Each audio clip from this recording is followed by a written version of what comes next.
벗지만 말고 입으라. 옛사람을 벗어버리고 새 사람을 입으라. 이것이 이제 크리스천 삶의 다이나믹이라고 말씀을 드렸습니다. 뭐 세상 말에도 옷이 날개라는 말이 있습니다. 옷이 여러분이 누구인지를 말해주는 것이라고도 이야기를 합니다.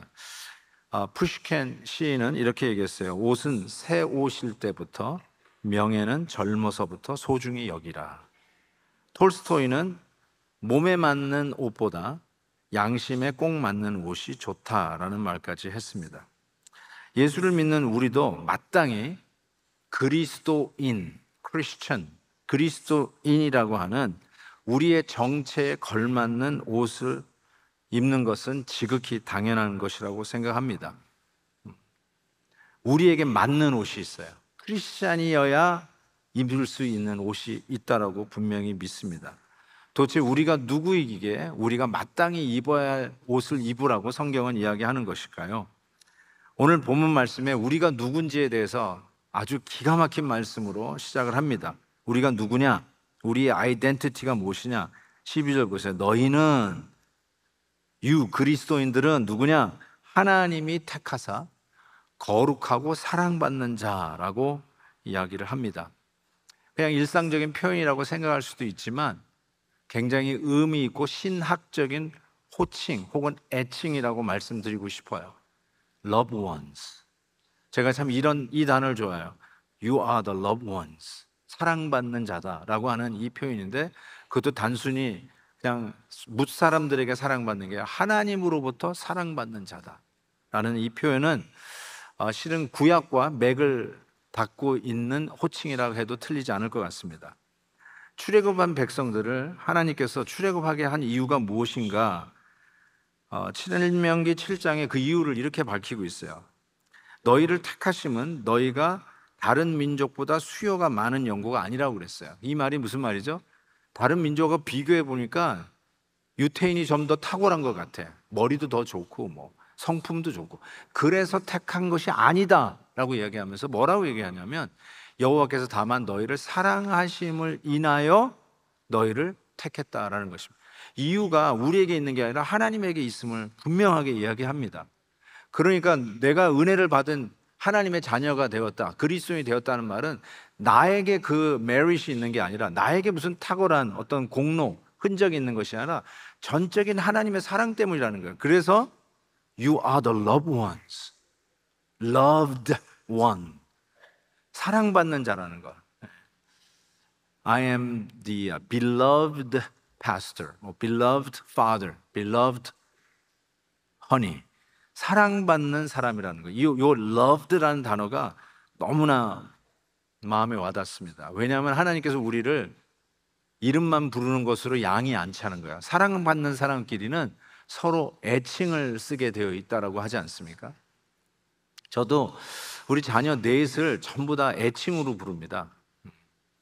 한 번도 제가 뭐 이름도 제가 지었지만, 뭐 첫째는 우리 아버님이 지었지만 그 이름에 담겨 있는 뜻도 참 귀해요. 그런데 이름 가지고 어쩌면 양이 안 차.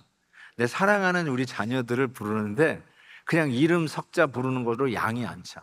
그래서 애칭을 불러요. 지금도 뭐 편지를 쓰거나 뭐 카카오톡을 보내거나 뭐 생일을 맞이해서 축하해 주거나 할 때 저는 애칭을 부릅니다. 첫째 아이는 스위티 파이, 둘째 아들은 빅 하트, 셋째 아들은 더 젠틀, 그리고 막내 늦둥이 딸은 더 스위티스트. 지금도 그렇게 불러요. 스위티 파이, 빅 하트, 젠틀 앤 스위티스트. 왜냐하면 이름 석자가 양이 안 차. 그런데 이 마음을 하나님이 아시는지 우리를 향해서 그냥 이름 석자, 두자 혹은 넉자를 부르는 게 아니라 You are holy and loved ones. 애칭이에요, 애칭. 그게 우리 그리스도인의 모습이라는 것입니다. 그래서 이 우리의 정체, 우리의 이 호칭에 걸맞는 옷을 입어야 되는데, 오늘 말씀해 보니까 5벌의 옷을 소개해 주고 있습니다. 12절 보시니까, 후반절에 보니까 우리 사랑받는 자처럼 5벌의 옷을 입어야 되는데, 긍휼, 자비, 겸손, 온유, 그리고 오래 참음의 옷을 입으라라고 이야기를 합니다. 우리 성도들이 마땅히 하나님의 사랑받는 자녀로 입어야 할 이 5가지의 옷은 무엇일까요? 하나씩 빨리빨리 한번 확인해 보도록 하겠습니다. 첫 번째 입어야 할 옷은 긍휼의 옷입니다. compassion이라고 이야기를 하는데요. 이 compassion이라는 말은 제가 일부러 헬라어도 썼지만 이 내장이라는 말이에요. compassion, 내장. 그래서 사람의 그런 따뜻한 사랑, 이 compassion인데 그것이 이 속 깊은 데서 나온다고 믿었기 때문에 긍휼은 내장이라고 표현을 합니다. 예수님이 만약에 오늘 오신다면 어떤 사람을 찾을까라고 하는 복음성가가 있어요. 그 가사 내용이가 하나님이 오셔서 찾는 사람 누군가? 마음 따뜻한 사람 찾는데요. 예수님이 오시면 마음 따뜻한 사람 찾는데요. 제가 오늘 칼럼에도 썼지만 따뜻한 말이 옳은 말을 이긴다. 원래 이 책 제목이 따뜻한 말이 똑똑한 말을 이긴다라고 하는 이 MBC 앵커 우먼의 책입니다. 저는 이 책을 읽으면서 정말 감동을 했어요. 아니, 감동이라고 해도 동의했어요. 맞다. 똑똑한 말, 옳은 말, 칼 같은 말, 이것이 사회를 바꾸는 게 아니라 따뜻한 말이 사회를 바꾼다라고 생각을 합니다. 감리교의 창시자 요한 웨슬리가 미국 조지아 아틀란타, 이 조지아로 선교 가기 위해서 배를 타고 가는 길이었어요. 그런데 풍랑을 맞은 거예요. 그의 일기에 그대로 나와 있는데 너무너무나 생명의 위협 속에 죽음을 두려워하는 자기 자신을 발견하면서 내가 목사이고 내가 선교사인데 어떻게 죽음 앞에서 이렇게 벌벌 떨고 있지? 라고 하면서 자기 신앙에 대한 회의를 가지고 있을 때였습니다. 그런데 계속 진행되는 이 풍랑 속에 눈에 띄는 사람들이 보였어요. 그 사람들은 죽음의 두려움을 넘어서는 것 정도가 아니라 어렵고 힘들고 병들고 뭐 토하고 배멀미하고 힘들어하고 좌절하고 있는 자들을 위로해주는 따뜻한 사람들이 눈에 띄기 시작했어요. 그 사람들이 모라비안이라고 하는 사람들이에요. 예를 들어서 뭐 장로교인, 뭐 침례교 교인 이렇게 우리가 얘기할 수 있다면 그 사람들은 모라비안이라고 하는 크리스천들이었어요. 그들의 따뜻함을 보고 소위 이 요한 웨슬리 그리고 그의 동생 찰스 웨슬리가 거듭나는 경험, 우리식으로 뭐 예수 안 믿다가 예수 믿는 것보다는 신앙생활에 새로운 어떤 모멘텀을 마련했다고 스스로 고백하는 일기문이 있습니다. 맞습니다. 정말로 우리 예수 그리스도를 믿는 그리스도인이라면 우리는 어떤 옷을 입어야 되느냐? 긍휼의 옷, compassion, 따뜻한 옷을 입어야 돼요. 말 한마디도 따뜻하게 할 줄 아는 사람. 옳은 말보다, 똑똑한 말보다 따뜻한 말, 다정한 말이 결국 사람을 바꾸기 때문에 그렇습니다. 두 번째 옷은 자비의 옷이라고 말씀드릴 수 있어요. 영어로 kindness 이렇게 표현되어 있는데요. 뭐 긍휼이나 자비나 그게 그거죠. 맞아요. 다 비슷비슷한 내용들입니다. 그런데 이 자비의 옷이라는 말, 자꾸 제가 헬라어를 써서 너무 죄송한데요. 잘난 척하는 거 아니에요. 잘난 척하는 게 아니라 그 의미를 발견하니까 너무너무 감격스러워서 알려드리는 거예요. 요 자비라고 쓴 요 헬라어 단어가 언제 쓰여졌냐면 예수님께서 우리를 향해서 수고하고 무거운 짐진 자들아 다 내게로 오라. 내가 너희를 쉬게 하리라. 그리고 하신 말이 뭐냐면 내 멍에는 쉽다. My yoke is easy. 쉽다라는 말을 했는데 정확하게 같은 단어예요. kindness라고 하는 이 단어가 쉽다라는 뜻이에요. 예수님께서 말씀하시는 내 멍에는 쉽다 할 때 그 단어를 쓰고 있습니다. 여러분, 멍에는 여러분도 알다시피 짐을 끌기 위해서 소 2마리 위에 씌우는 것을 이야기해요. 그래서 같이 밀어야 돼요. 이거 멍에를 제대로 못 만들면 소 등이 다 까진다고 합니다. 우리가 새 구두를 신어도 뒤꿈치가 까지는 경우가 얼마나 많이 있어요. 안 맞아서 그래요. 익숙하지가 않아서 그래요. 우리 발에 딱 안 맞아서 이 뒤꿈치가 까지듯이 이 멍에는 잘 맞아야 돼요. 그래서 쉽다는 말은 뭐 끄는 것이 아주 가볍기 때문에 쉽다는 뜻이 아니라 몸에 잘 맞는다는 뜻입니다. 자, 그렇다면 우리 성도들이 그리스도인들이 입어야 할 두 번째 옷, kindness, 자비라고 하는 옷은 우리에게 잘 맞는 옷을 의미합니다. 어떤 사람 보면 옷이 좀 커 보이네요. 너무 꽉 껴 보이네요. 이렇게 얘기할 수 있는데 딱 맞는 옷이라는 뜻이에요. 즉 이 말은 우리 그리스도인들에게 있어서의 이 kindness, 자비 혹은 친절은 몸에 배어 있어야 된다는 뜻이에요. 몸에 잘 맞도록 배어 있는 모습이라고 할 수 있습니다. 이게 왜 중요한가라고 하는데 여러분 do me a favor, 호의를 좀 베풀어 달라. 착한 사람들은 친절하지. 이렇게 생각할 수 있는데 실은 여기에 나오는 모든 우리가 입어야 할 옷의 이름들은 man-made 옷이 아니에요. 사람이 만들 수 있는 옷이 아니에요. 그냥 좀 엑스트라 친절한 사람들, 자리 양보해 주는 사람들, 이런 정도를 얘기하는 게 아니라 God made character라고 얘기할 수 있어요. divine character를 얘기할 수 있어요. 실은 이 단어가 저의 인생 verse라고 할 수 있는, 여러분도 다 인생 verse가 있죠. 성경에 내가 이 말씀 하나 붙들고 있는데 저는 로마서 2장 4절이 제 인생 verse예요. 거기에 나오는 말씀 중에 하나님이 우리에게 인자하심을 베풀어 주셨는데 그 인자하심을 베푸신 이유가 너로 하여금 회개하게 하심을 알지 못하느냐. 하나님이 우리에게 인자하심을 베푸는 이유가 우리로 하여금 회개케 하심이에요. 저때 인자하심이 kindness 똑같은 단어예요. 하나님이 저 친절을 우리에게 베풀어 주신 이유가 뭐냐면 우리로 하여금 좋다, 행복하다 이게 아니라 우리로 하여금 회개하게 하십니다. 잠언 말씀으로 우리가 큐티를 하면서 또 우리가 생각해 봤던 말씀이 우리가 왜 사람들에게 주위 사람들에게 친절을 베푸는가, 왜 우리가 이런 인자함을 베풀어야 되는가, 그러면서 그것이 원수의 머리에 숯불을 쌓는 것과 같다라고 얘기했어요. 제가 로마서 강해를 한번 한 적이 있어요. 세상의 역사를 바꾼 복음 하면서 로마서 강해를 종교개혁 500주년을 맞이하는 해에 제가 로마서 강해를 했습니다. 그때도 이 부분을 다루었어요. 로마서에서 나오는 우리가 친절을 베푸는 것은 마치 원수의 머리에 숯불을 쌓는 것 같다. 이게 잠언 말씀에도 나오잖아요. 이게 무슨 뜻일까요? 숯불을 사면 머리가 뜨거워지잖아요. 얼굴이 붉어지는 거예요.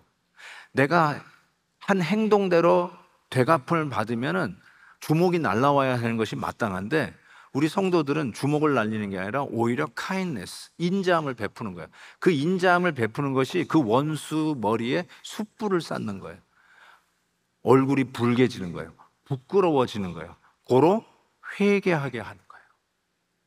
하나님이 우리에게 인자하심을 베푸신 이유가 우리로 하여금 회개케 하는 것이듯 우리 성도들이 마땅히 입어야 할 두 번째 옷, kindness. 이 kindness라고 하는 옷은 우리가 힘이 없어서 어쩔 수 없어서 그냥 꾹 참고 말지 이게 아니라 하나님께서 원수의 머리에 숯불을 쌓아라. 그들로 하여금 부끄럽게 해서 회개케 하라. 우리들의 친절이 실은 사람을 바꿉니다. 우리가 몽둥이로 너 한 대로 내가 갚아줄 거야. 너 나한테 이렇게 했어? 너 맛 좀 봐. 하고 두들겨 패면 회개할 것 같죠? 아니라는 거예요. 친절을 베풀 때 실은 원수의 머리 위에 숯불을 쌓는 것 같은 효과, 진정한 변화가 거기서 온다라고 말씀하는 것이죠. 그래서 우리 성도들은 compassion, 긍휼의 옷과 이 자비의 옷을 입는 것, 이것이 성도로서 그리스도인이라고 하는 아이덴티티를 가진 자들이 마땅히 입어야 할 옷이라는 거예요. 세 번째 옷은 별로 인기 없는 옷입니다. 당시 이 말씀, 이 단어가 쓰여지던 로마 제국, 헬라 문명 속의 로마 제국 당시에 인기가 없는 단어 중에 최악의 단어라고 할 수 있는 게 겸손입니다. humility. 왜요? 힘 자랑하는 것이 그 당시의 문명이잖아요. 로마 제국의 상징은 글래디에이터, 투사 아닙니까? 투사? 목숨을 걸고 그 경기장에서 싸우는 그 영화도 보셨죠? 힘이에요. 자기의 힘을 과시하고 자기의 힘으로 남을 밟고 죽이고 정복하고 이기는 것. 이게 어쩌면 그 당시의 문화예요. 그런데 그런 문화 속에 별로 인기 없는 단어 humility, 겸손? 별로 인기가 없어요. 그럼에도 불구하고 이 겸손이 우리 그리스도인들이 그 당시에 이그노, 무시당하고 천대받고 인기 없는 단어지만 우리 성도들은 마땅히 이 겸손의 옷을 입어야 한다라고 이야기를 합니다. 저는 이 겸손은 맨메이드 캐릭터가 당연히 아니에요. 성격이 얌전한 사람이 겸손한 게 아니에요. 여러분, 타고난 성격을 자꾸 겸손하고 연결하지 마세요. 나는 원래 괄괄해. 그래서 나는 겸손하지 않아. 아니에요. 괄괄한 겸손이 있어요. 얌전한 교만도 있어요. 그러니까 겸손은요, 맨메이드가 아니에요. It's a divine character예요. Divine quality of human character. 하나님이 주시지 않으면 있을 수 없는 인품, 그것이 겸손이라고 저는 생각합니다. 오해하지 마십시오. 겸손은 열등감이 아닙니다. 난 못해요. 아유, 제가 안 합니다. 아유, 저는 그런 거 안 해요. 이게 겸손이 아니에요. 열등감이 겸손이 아닙니다. 오히려 열등감은 당당함입니다. 비굴함이나 억지로 하는 노역과 같이 일하는 것이 겸손이 아니라 오히려 나의 나됨을 밝히는 게 부끄럽지 않고 나의 나됨을 인정하는 당당함과 자신감과 자유함이 겸손입니다.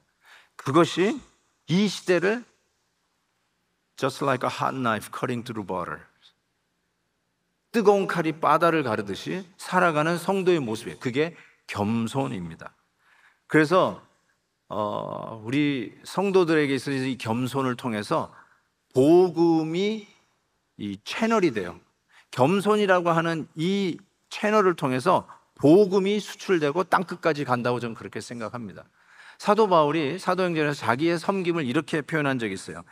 모든 겸손과 눈물이며 하면서 자기의 이 전도 여행을 한마디로 겸손과 눈물이라고 얘기했어요. 즉 섬김의 핵심이 바로 겸손이라는 것입니다. 마태복음에서 예수님께서는 이런 얘기했어요. 나는 마음이 온유하고 겸손하다. 예수님이 스스로 하시는 말씀이야. 내 마음에 온유하고 겸손하다고 그랬어요. 저는 이렇게 생각합니다. 멍에를 쉽게 쥐고 가는 방법이 겸손이다라고 저는 믿습니다. 여러분, 각자가 맡은 멍에가 있어요. 각자가 지고 가는 멍에가 있어요. 어떤 분은 참 힘들고 부담스럽고 억지이고 내가 이걸 해야 되는가. 그것이 가정을 세우는 일이고 우리 자녀를 키우는 멍에라고 얘기할 수도 있고 사업에 어떤 지고 가야 할 멍에라고 생각할 수도 있고 아니면 교회에서 여러분이 맡고 있는 사역이라고도 할 수 있을 거예요. 그런데 어떤 분들은 체면 때문에 억지로 할 수 없이 할 수도 있겠죠. 그런데 그 멍에를 쉽게 지고 가는 방법이 겸손입니다. 왜 이렇게 짜증이 나고 힘들고 던져버리고 싶냐고요? 겸손하지 않아서 그래요. 정확한 진단일걸요? 한번 스스로 내가 왜 이 멍에를 지고 싶지 않을까? 겸손하지 않아서 그래요. 왜 이렇게 지고 가는 게 억지고 비굴해지고 자꾸 그냥 짜증이 날까? 겸손하지 않아서 그래요. 예수님께서 그랬어요. 내 멍에를 메고 내게 배우라. 겸손입니다. 멍에를 쉽게 지고 가는 방법이 바로 겸손인 것을 가르쳐 주고 계세요. 그리고 예수님은 빌립보서 2장에서는 자기를 낮추시고 죽기까지 복종하셨다라고 이야기를 합니다. 예수님의 십자가가 바로 겸손이었어요. 이처럼 우리 성도님들은 이게 사람이 해서 될 일은 아니거든요. 하나님이 거듭난 우리 예수 믿는 그리스도인들에게 입혀주시는 옷이 바로 이 겸손이라는 것을 인정할 수밖에 없습니다.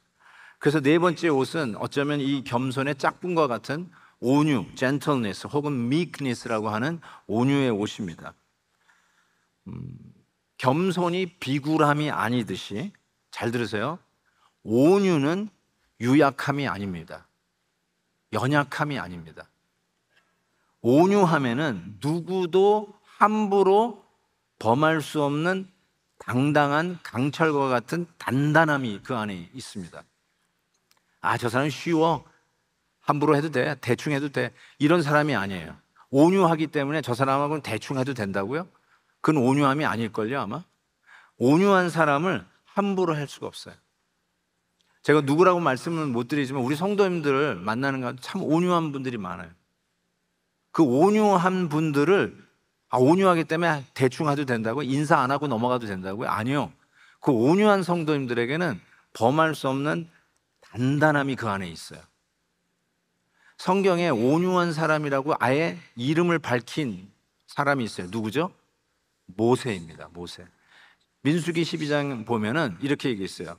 이 사람 모세는 온유함이 지면의 모든 사람보다 더하더다라고 얘기했습니다. 여러분, 모세가 유약한 사람인가요? 모세가 비굴했나요? 모세의 온유한 리더십이 그 말 안 듣는 광야 백성을 40년 동안 이끌어가서 가나안 땅에 입성하게 했습니다. 온유한 리더십입니다. 우리가 얘기하는 뭐 카리스마 있는 그런 리더십은 아닐지 몰라도 모세의 온유한 리더십이 광야 40년을 뚫고 가게 했다는 것입니다. 우리가 마땅히 입어야 할 온유의 옷입니다. 그리고 마지막 다섯 번째 옷은 오래 참음의 옷이라고 성경은 이야기합니다. 오래 참음. 오래 참음은 끙하고 뭐 한증막에 들어가서 오래오래 길게 버티는 거, 이렇게 설명할 수도 있겠지만 오늘 말씀은 용용 두 용자로 오래 참음을 정의합니다. 세상에서는 용용 죽겠지입니다. 세상에서는 오래 참으면 죽습니다. 견딜 수가 없어요. 그런데 오늘 본문에서는 두 용이 나오는데 13절 보세요. 누가 누구에게 불만이 있거든 서로 용납하여. 첫 번째 용입니다. 그리고 두 번째, 피차 용서하되. 용납과 용서, 두 용입니다. 용납하고 용서하는 것으로 오래 참을 수 있다는 거예요. 보세요. 누가 누구에게 불만이 있거든. 누구에게 하는 말이냐면 골로새 교회 성도들에게 이 편지가 쓰여지고 있잖아요. 성도들에게 하는 말이에요. 우리 성도들끼리도 누가 누구에게 불만이 있을 수 있죠. 일하는 방법이 달라서, 성격 차이도 있어서 당연히 불만이 있죠. 뭐 부부끼리도 서로 불만이 있는데 성도들끼리 불만이 있을 수 있죠. 그때 성도들이 그리스도인 크리스찬들이 입어야 할 옷이 뭐냐? 오래 참음인데 어떻게 오래 참냐? 용납하는 거예요. Accept as they are. Accept who they are. Don't try to change them. Just accept as they are. 있는 모습대로 받아주는 거죠. 두 번째는 용서하는 겁니다. Forgive, even though they don't deserve it. 자격이 없다고 우리 스스로 판단이 되어도 forgive, 용서해 주는 것. 그걸로 인해서 오래 참을 수 있다라고 지금 이 골로새 교회 성도들에게 권면하고, 이것이 우리가 입어야 할 다섯 번째 옷이다라고 말씀하고 있는 것이죠. 저는 그런 의미에서 두 가지로 정리해 봤어요. 오래 참음은 교회를 향해서 이렇게 주시는 것 같아요. 교회란 서로의 불만을 용납하는 공동체이다. 그게 교회예요. 교회는 이상적이어서 아무런 불만이 없는 공동체다. 아니요. 서로의 불만을 용납하는 공동체이다. 두 번째, 하나님이 빚어가는 과정을 이해하고 용서하는 공동체이다. 제가 앞에 부연 설명을 좀 했습니다. 그냥 용서가 왜 용서할 수 있냐면 하나님이 빚어가는 과정을 이해하자. 하나님께서 우리가 그리스도인으로 이전 것은 지나갔으니 보라 새 것이 되었도다. 이게 크리스천 아이덴티티예요. 이전 것은 지나갔으니 보라 새 것이 되었다. We become new. 그런데 이 become new가 instantly 완벽한 사람이 되는 게 아니에요. 세례를 받고 갑자기 성인이 되는 게 아니에요. perfect figure가 되는 게 아니에요. 하나님이 비로소 마스터피스로 걸작품으로 빚어가는 시작이 되었다는 뜻이죠. 그래서 에베소서 2장 10절에서는 우리가 구원받은 자를 이렇게 표현해요. 우리는 그가 만드신 바라. 뭘로요? 걸작품으로 만드시는 바라. So we are under construction. We are going on in the process of becoming a masterpiece. 하나님의 완제품으로 빚어가는 과정 중에 있다는 거야. 고로 부족한 모습을 보일 때도 나에게 해를 끼치고 나에게 신뢰를 했다 할지라도 그를 용서해 줄 수 있는 것은 공동체 안에서 이걸 인정하잖아요. 아, 하나님이 빚어가고 있는 과정이다. He is in the process. 아, 믿는 지금 만들어가고 있구나. 지금 막 만들고 계시. 이거를 이해하면 용서가 가능하다라고 하는 것이죠. 근데 이게 말같이 쉽지는 않죠. 그래서 제가 목사님들 이렇게 만나면 요즘 챗 GPT 쓰는 것이 화제입니다, 솔직히. 심지어는 설교도 챗 GPT로 만들 수 있다는 거예요. 와. 그리고 뭐 급하게 하면 그렇게도 할 수 있겠다 싶은데 저는 아직 한 번도 챗 GPT를 써본 적이 없습니다. 뭐 이건 자랑이 아니라 아마 누가 들으면 아직도 목사님 한참 비하인드 뒤처져 계시네요, 이렇게 이야기하실 수 있는데, 그 생각이 나가지고 한번 챗 GPT를 한번 써봤어요. 이걸 썼어요. 누가 누구에게 용서를 하는 겁니까? 하고 물어봤어요. 처음으로 제가 한번 써봤는데 제가 읽어드릴게요. 챗 GPT에 뭐라고 얘기했냐면요, 용서는 피해자가 가해자에게 베푸는 것인데 가해자는 자기 잘못을 인정하고 뉘우쳐야 용서를 받을 수 있습니다. 또한 다시는 같은 잘못을 되풀이하지 않겠다는 의지를 보여주어야 하며 자신의 부족함을 깨닫고 인격적으로 더욱 성숙의 길로 나아가는 계기로 삼는 모습으로 나타나야 용서를 받을 수 있습니다. 읽으면서 제가 용서는 우리가 할 수 있는 게 아니구나 결론을 내렸어요. 챗 GPT가 정확하게 그 얘기하는 것 같아요. 이게 용서라고? 그래서 용서가 안 되는구나. 그래서 제가 다시 한번 말씀드려요. 용서는요, humanly impossible. 사람이 피해자가 가해자를 용서해 주는 거는 humanly impossible. 사람이 할 수 있는 일이 아니에요. 그래서 오늘 본문이 힌트를 줘요. 어떻게 우리가 용서할 수 있는가 힌트를 주는데 13절 다시 보시면, 주께서 너희를 용서하신 것 같이 너희도 그리하라.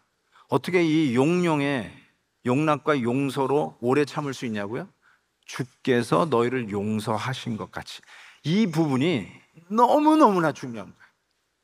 이 부분을 생략하니까 내 man-made 인격, manipulated 인격, 척하는 인격, 냄새나는 인격, 그걸로 용서해 주려니 이게 됩니까? 안 되죠. 실은 용서는 사람이 할 수 있는 일은 아니라고 결론을 내리고 싶어요. 챗 GPT가 얘기해 주는데 이렇게 할 수 있는 사람이 없는 거예요.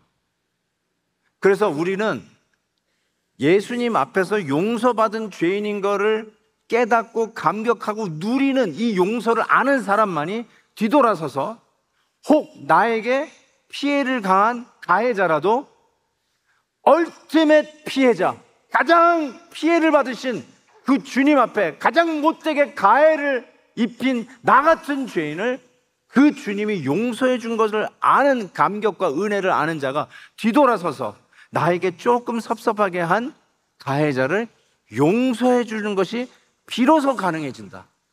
이게 복음 안에서는 이게 가능한, 복음 밖에서는 절대로 안 된다는 거예요. 예수 안에서만 가능하답니다. 그래서 성경을 이걸 뭐라고 그러냐면 사랑이라고 얘기해요. 이런 일들, 이런 옷을 입을 수 있다면 이것은 전적인 하나님의 사랑이라고 얘기합니다. 그래서 여섯 번째라고 얘기할 수 있는 것은 사랑의 옷이라기보다는 성경에서 사랑의 띠라고 얘기해요. 띠, 벨트. 보세요, 14절. 이 모든 것 위에, 이 다섯 벌의 옷 위에 사랑을 더하라. 이는 온전하게 매는 띠니라. binds them together. 뭐예요? 이 옷들을 binds them together. 옛날에 이 당시 사도 바울이 이 편지를 썼을 당시에 옷의 문화를 한번 보십시오. 남자도 그냥 원피스, 치마 같은 원피스를 입었잖아요. 그래서 그 원피스가 돌아가지 않도록, 그리고 또 일을 할 때는 우리 뭐 한복을 입을 때도 우리 자매님들이 한복을 약간 들쳐 입고 이렇게 끈을 딱 매잖아요. 그러면서 부엌에서 일을 하시듯이 이 벨트가 옷의 완성이에요. 그 벨트의 데코레이션으로 그의 신분도 나타나기도 하고, 옷이 옷으로 이게 매듭 지어지는 파이널 터치가 바로 이 벨트, 띠라고 할 수 있어요. 그게 사랑의 띠인데 그것이 우리에겐 조금 별로 이렇게 와닿지 않으니까 제가 이렇게 얘기했어요. 저는 이 다섯 벌의 옷이 사랑이라고 하는 옷장에 들어가 있다라고 표현하고 싶어요. 사랑이라고 하는 옷장을 열면 이 다섯 벌의 옷이 있어요. 사랑하는 성도님, 오늘 교회 나올 때 옷장을 열고 뭐라고 하셨습니까? 입을 옷이 없어. 그랬을까요? 이 교회에 입고 나갈 옷이 없어. 그렇잖아요. 그래서 남편한테 컴플레인하고, 야, 이 천지 삐까리로 있는 것이 옷인데 뭐가 옷이 없냐라고 남자들은, 이 센스가 없는 남자들은 얘기할지 모르지만 옷이 없어, 그런 얘기를 많이 합니다. 왜 그런지 아세요? 사랑의 옷장을 열어야 되는데 시기의 옷장, 자기 잘남의 옷장, 자기를 좀 높이기 위한 옷장, 누구랑 비교했을 때 내가 그보다는 더 잘 입어야지 하는 옷장, 이런 옷장을 여니까 입을 옷이 없는 거예요. 우리 성도들에게는 사랑의 옷장이 있어야 돼요. 그 사랑의 옷장을 열면 5벌의 옷이 있어요. 긍휼, 자비, 온유, 겸손, 오래 참음의 옷이 걸려 있어요. 그 옷을 입고 다니시란 말이에요. 우리 그리스도인이라면 당연히 그 옷을 입어야 합니다. 그래서 저는 구원의 사건은 그리스도로 옷 입혀주시는 사건이다라고 한 센텐스로 정리할 수 있고, 그것이 성경이 주는 메시지다라고 말씀드릴 수 있습니다. 그래서 창세기 3장 21절에 보면 우리는 뻐기기를 좋아하는 옷장, 나의 나됨을 증명하기 위해서 나의 경력을 포장하는 옷장을 가지고 있죠. 그렇지만 그것이 얼마나 부끄럽고 형편없는 것인 줄 알잖아요. 우리의 있는 모습 그대로는 벌거벗겨졌을 때 얼마나 부끄러워요. 그게 뭐 그렇게 대단하다고 그걸 가지고 자랑했는지 모르겠어요. 그래서 하나님이 우리를 구원하시기 위해서 하신 일은 옷 입혀주는 것부터 시작했어요. 여호와 하나님이 아담과 그의 아내를 위하여 자기 나름대로 가린다고 하는 무화과나무 잎으로 만든 그것으로 가렸지만 찢어졌잖아요. 그걸 가려지지 않나. 그래서 가죽옷을 지어 입히시는 순간부터 구원의 사건은 시작이 됩니다. 옷 입혀주시는 것이 구원의 사건이구나. 그래서 에베소서 4장에서는 너희는 유혹의 욕심을 따라 썩어져가는 구습을 쫓는 옛사람을 벗어야죠. 이제 입어야 되는데 새 사람을 입으라 라고 분명하게 말씀하십니다. 예수님께서 이 옷 입는 얘기를 천국 비유하고 한번 하신 적이 있어요. 천국은 어떤 것이냐? 임금이 자기 아들을 위해서 베푼 혼인잔치와 같다라고 설명하시면서 초대를 했는데 안 오니까 길거리로 나가서 사람을 채우라 그랬어요. 그래서 종들이 나가가지고 임금의 아들의 혼인잔치에 손님들을 다 초대했어요. 그래서 드디어 이렇게 꽉 혼인잔치에 사람들이 모인 거예요. 그 임금이 그 잔치집에 딱 나타나는 순간에 한 사람이 눈에 딱 띄었어요. 누가 띄었는지 아세요? 옷을 제대로 입지 않은 한 사람이 딱 눈에 띄었어요. 보세요. 예복을 입지 않은 한 사람이 눈에 띄었어요. 여러분 뭐 결혼식이나 무슨 콘서트나 어디에 초대받았을 때 여러분 복장에 대해서 신경 쓰잖아요. 어떻게 해야 되죠? 세마이 캐주얼? 아니면 정장? 턱시도? 물어볼 수 있잖아요. 그래서 그 장소에 걸맞는 옷이 있어요. 하나님의 나라, 천국을 예수님 뭐라고 하냐면 혼인잔치에 초대받은 자리와 같다. 그런데 거기에 예복이 있는 거예요. 옷을 제대로 안 입는 사람, 딱 이 임금이 지적을 하는 거죠. 결과가 뭔지 아세요? 뭐라고 얘기해요? 예복을 입지 않은 사람들 손발을 묶어 바깥 어두운 데에 내던지라. 거기서 슬피 울며 이를 갈게 되리라. 오 마이 굿네스. 너무 잔인한 거 아니에요? 아니요. 잔인하기 위해서 얘기한 게 아니라요. 천국은 마땅히 입고 가야 할 예복이 있어요. 그냥 가는 게 아니에요. 그리스도의 인은 그리스도의 옷을 입고 가야 돼요.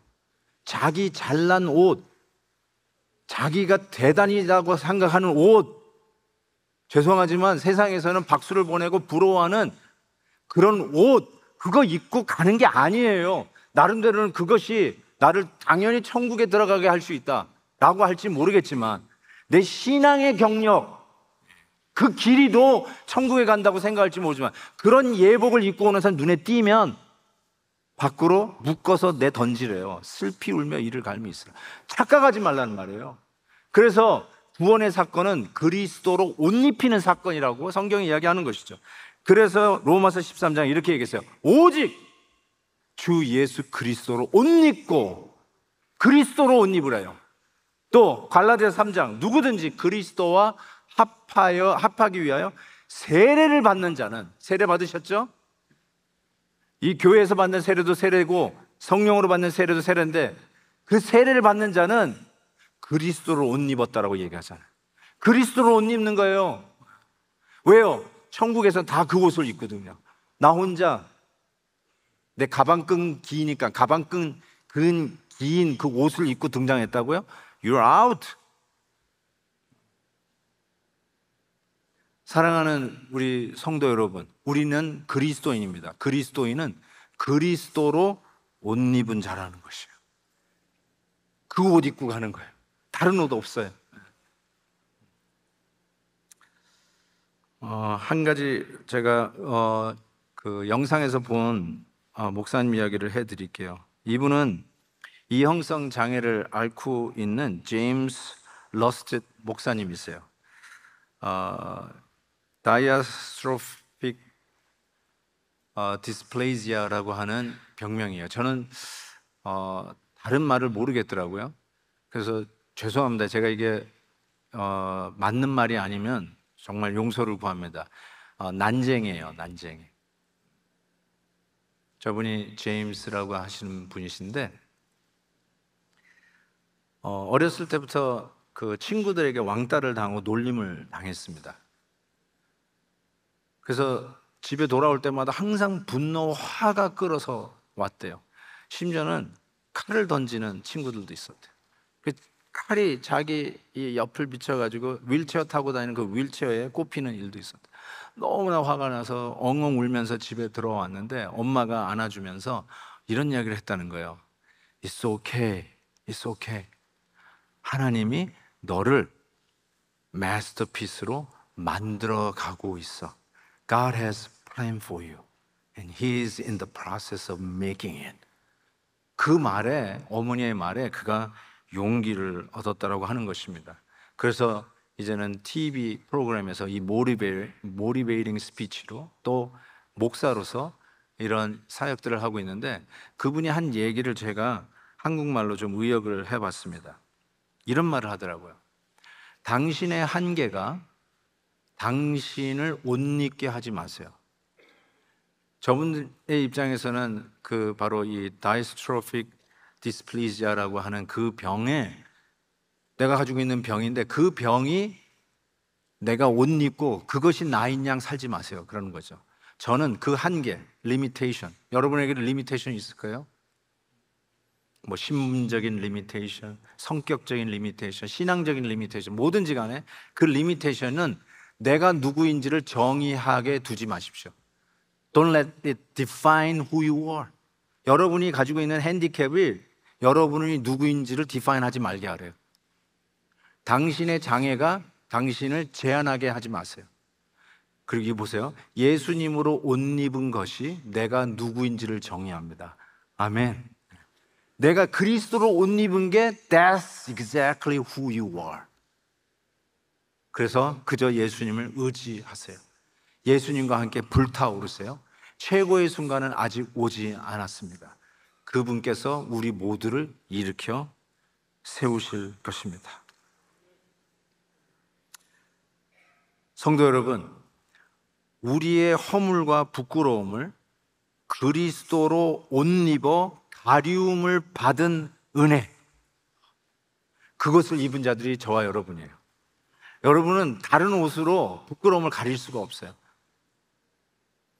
뭐 박사학위 받으신 분 많이 계실 텐데 이런 표현을 한번 써볼게요. 박사학위 서너 개 받아도 여러분의 부끄러움을 가릴 수가 없어요. 박사학위 가운으로 절대로 여러분 부끄러움을 가릴 수가 없어요. 여러분 많은 분들을 선행으로 도와주시는 분들 계실 거예요. 근데 이렇게 말씀드리고 싶어요. 여러분 그 많은 선행의 옷으로도 여러분의 부끄러움을 가릴 수가 없어요. 그런데 여러분의 부끄러움을 가릴 수 있는 것은 그리스도의 옷을 입어야 비로소 부끄러움을 가릴 수가 있습니다. 세상에서는 옷이 날개라고 합니다. 저는 여러분을 이렇게 권면하고 싶어요. 그리스도의 옷으로 구원의 날개를 피고 비상하십시오. 자유하십시오. 당당하십시오. 이전 것은 지나갔으니 보라 새 것이 되었도다. 그리스도로 옷 입은 그 사람이 That's who you are. 그것이 여러분입니다. 당당하게 복음의 자유함과 복음의 능력으로 땅끝까지 예수 그리스도, 그분은 이 세상의 구세주임을 선포하며 살아가는 이 시대의 하나님의 자녀 되시길 주의 이름으로 축복합니다.